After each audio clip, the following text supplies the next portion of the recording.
all the lanes on the edge of the film. But you can see where I caught it because it just took a bit of paint off it. I wouldn't have thought it would.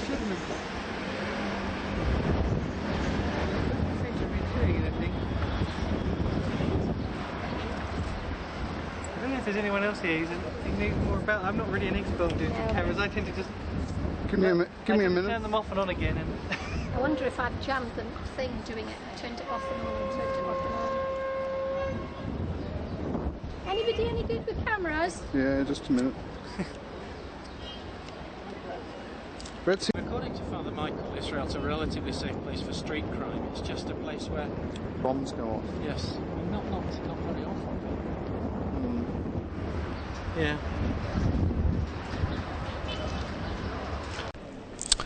Well, this is the Citadel of David. I won't be doing too much talking over the top of any of these videos, just this little bit to introduce it. John does an excellent job of using a scale model at the Israeli Museum of the City of Jerusalem that's been reconstructed at the time of Jesus, and he gives an excellent commentary over that. Plus there's a lot of speaking and different bits here, so we're just looking around the different bits of the Citadel of David, which is the most striking structure when you get to the old city of Jerusalem, right inside the Jaffa Gate. Enjoy!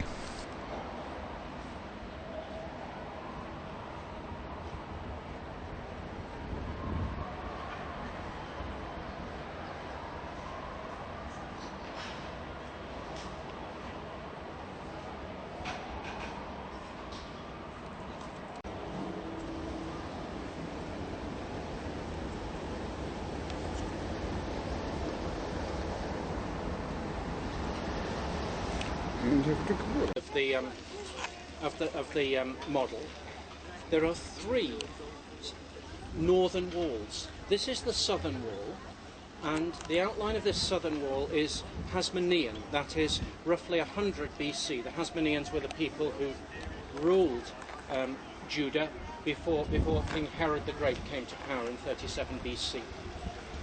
This is the southern wall. You've got three northern walls. You can see one going from left to right across the middle of the model like an equator. And that's the Hasmonean northern wall. And it starts at the citadel, which has got those three towers, and that's the place at Herod's defensive fort where we were up high on Monday.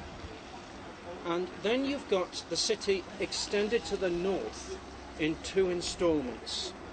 You've got an inner northern wall, the one that loops round in quite a narrow semicircle and comes in on the far side of the temple, halfway, and that was put up by Herod the Great. And then you've got an outer northern wall, which was built by Herod Agrippa I, who was grandson of Herod the Great, who ruled various portions of the Holy Land between 37 and 44 AD. So Jerusalem, as Jesus encountered it, would have the southern wall exactly as you see it here, and the northern wall would be the intermediate one of those three northern walls. So where is Holy Sepulchre? And the answer is that if you look at the intermediate northern wall and go to the left-hand side of it, where it's beginning to move away from us, and then go to the left, outside the city wall, you'll see some, if you were close up, a fairly rough, tatty patch of ground without a lot of buildings on it. And that's where Holy Sepulchre is. That is, hypothetically, as it was on the occasion when Jesus was crucified, going out of a city gate in that intermediate wall, heading left, and just outside. We presumed it was a Roman arena. Yes, it's a theatre. It's believed that there was a theatre in Jerusalem, but we don't know where it was. So that's hypothetical.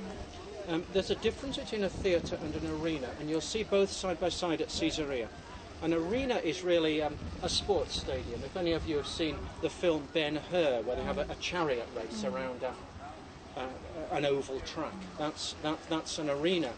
And a theatre has got banks of seats, something like the ones that we're on at the moment, but much bigger, in a semicircular arrangement sloping down to a stage. And you will see, well, you should see at least 2 theatres while you're here. And you'll certainly see one sports stadium at Caesarea. Some reckon there was a sports stadium in Jerusalem, and it's possible that they think it was just to the south of the temple there. Do you see that the bit of ground that's been cleared? And I'm just wondering if somebody's going to put a sports stadium in there. It's just about big enough, but my problem is I'm not sure if they could find anywhere quite flat enough in Jerusalem for a good-sized sports stadium, but there is, I think, one text that suggests that there was one. Now, just to orient ourselves, when we were standing there, we were standing on the Mount of Olives, looking across the Kidron Valley at the remains of the Temple Mount. Yes. So, the Church of the Dormition, is this part of Mount Zion, this part here, no, David's tomb? The Dormition is over there. Aha. Do you see the left-hand corner of Jerusalem? Yep. Near where those people in pale blue shirts? Yes. That's the area where the Church of the Dormition is. Okay. And the cenacle, the hypothetical coinaculum, the upper room. Right. And many people think the house of Caiaphas is there, where Jesus had his first priestly trial. Okay. I think it's maybe a bit more likely that the house of Caiaphas is towards the right of this cluster of red-roofed buildings. Do you see how these grey buildings are meant to look? Yep.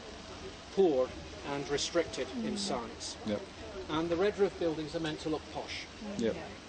Well, some of the posh buildings have sort of survived, and you could walk through them and see the mosaics and some of the decoration and even some of the furniture.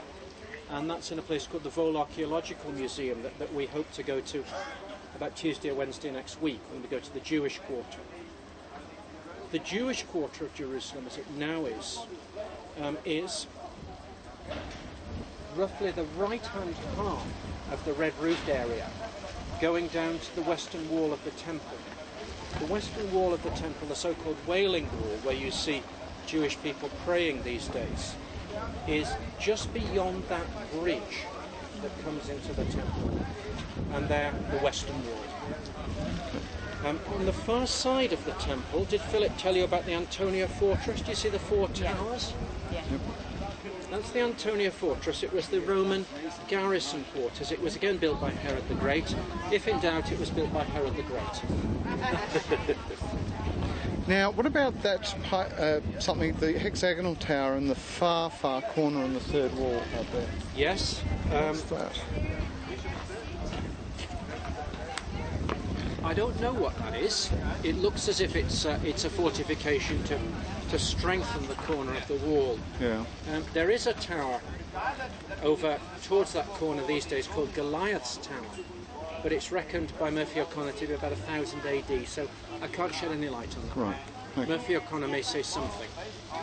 But one of the troubles with building a wall on the line that somebody else thinks is a good place to build a wall is that all the buildings in your wall get covered by later generations. The Antonia Fortress, the 4 square towers just on the north side of the temple, where the Roman garrison were quartered when they came to town. So they could keep an eye on the crowds in the temple. They could look down from their turrets, they could see if there was a riot brewing, and they could move in heavy-handed. And from time to time they did. Luke chapter 13, pilgrims whose blood Pilate had mingled with their sacrifices.